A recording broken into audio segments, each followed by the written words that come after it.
Thanks, Sapira. Sorry, lost picture there briefly. I don't know if you can see, Herman, from your angle, whether you can see any of the impala in the distance. But I've tried to position us in a way that the impala, this is all straight line from us to, look at this little one. It's getting a little bit restless, wants to play. A good chance it had some siblings once upon a time. I'm really sad that we don't see them that often, because it's really wonderful keeping track of cheetah the way we do lion and leopard. And I have done in the past.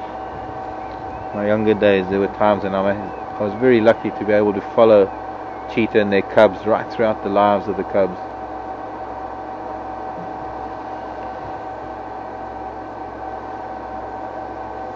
We are not in a great position to see them and some of the features I wanted to talk about, mostly because they got their back to us now. But method my madness for the time being. We do have some time here. We might have to do an official close down at 9:30, but I think under the circumstances I'm quite happy to sit here for a little bit longer if the batteries are not going to be beeping on us.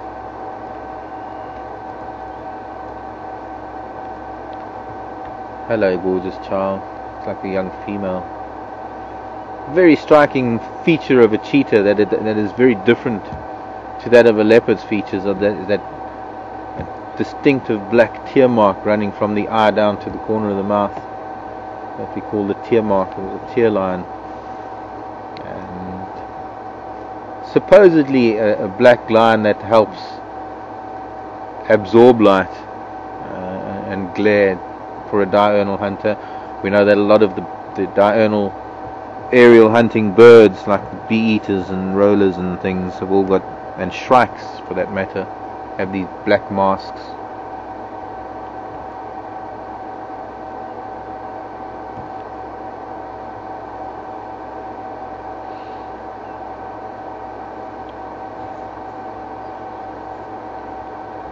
Difference in the tail of the leopard and the cheetah? Well, the similarity is the white tip to the tail. That's got a lot to do with body language.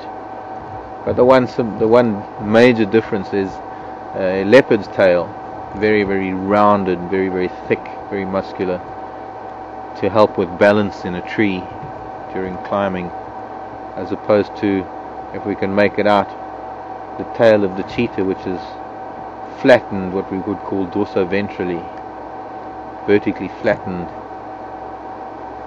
And it actually does act as a rudder during high-speed chases. I think she's just seen some movement now for the first time. Maybe not the first time. I think she's... maybe not.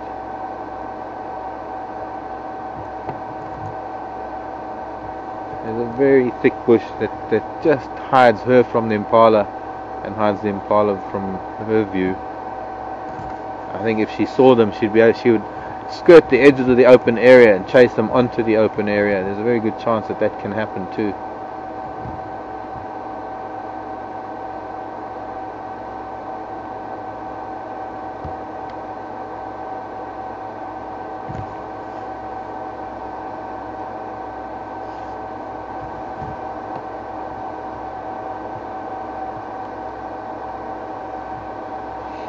Gloria.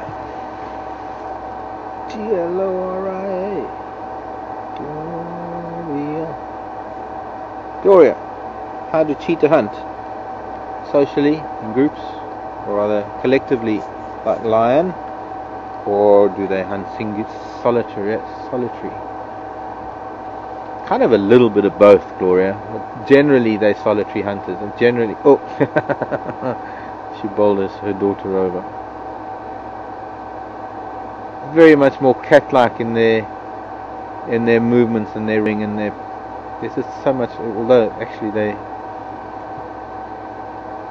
in a genus are all on their own, Acinonyx. Also the only big cat that purrs. But Gloria, cheetah generally hunt on their own. I mean, under the circumstances, if she was to go hunting, this youngster wouldn't play any role in the hunt whatsoever. She would demand that it stays behind and gets out of the way. Very important in cheetah that the youngsters view the hunt, that they watch what's happening and that is possible only because they hunt in open areas. And one of the reasons why cheetah hunt, or a cheetah's hunting ability, is something that is more learned than instinctive as it is with leopard, because leopard, being a predator that lives in relatively thick bush and being a solitary animal, there isn't really an opportunity for all young leopards to actually watch their mother hunt under most circumstances. And so for this particular cheetah, she will hunt alone, but then different circumstances require different things. So if you have a situation where you have, say, 3 sub-adults, or even go back beyond the 3, before they become 3 sub-adults, 3 siblings growing up with their mother, it's not that they hunt collectively or cooperatively. It's more that they try and hunt the same animal, and each one is trying to bring it down on their own. I have seen 2 male cheetah that I watched for many hunts, where one would chase the animal into the other one.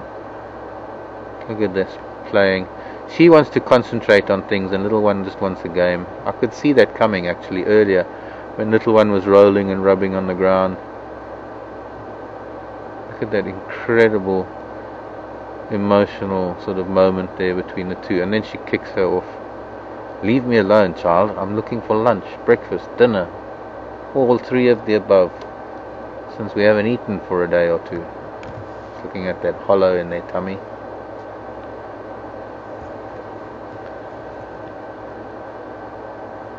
But also that kind of behavior of the youngsters is likely to spur the mom on to go off and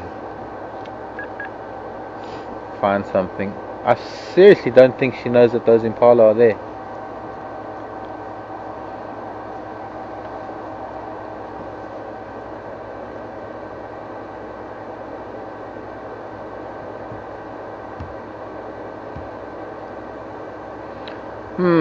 Brian asking any guesses on the age of the cub.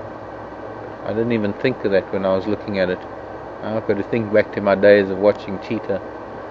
I would say probably about 9 months old, maybe. Races, I'm leaving mark on lost with these 2 strong kinds, full swallow ponds on Mala open area.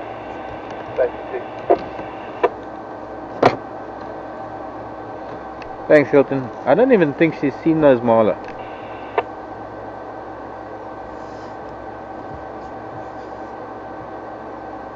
I don't think he's got his radio on. Anyways, all ours.